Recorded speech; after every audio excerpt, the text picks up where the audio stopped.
Hi, this is Sarah from The Savvy Professor, and in today's video, we'll talk about what to do when your GE washer won't turn on. Watch the video until the end to learn this and more. Here are the reasons why your GE washer won't turn on: a damaged start button, the presence of error codes, or a faulty timer. Here's how to fix the issues. Test the start button.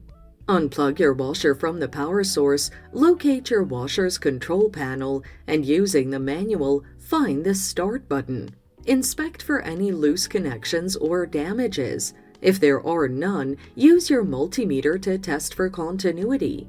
If there's no read, replace the start button and restart the washer.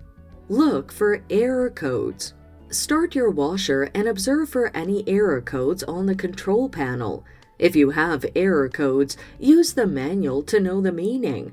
Search the manual for troubleshooting steps for the error codes displayed and follow them. Unplug your washer for at least 2 minutes. Plug it back in and restart the washer. Examine the timer.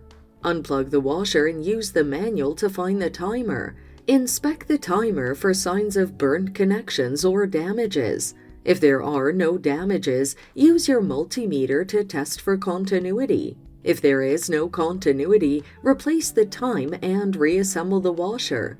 Plug the washer back in and restart the cycle. If the issue persists, contact the GE customer support team at 1-800-432-2737 and schedule an appointment with a professional. The number is in the description. So that's what to do when your GE washer won't turn on. It's that simple. Thanks for watching. Till next time.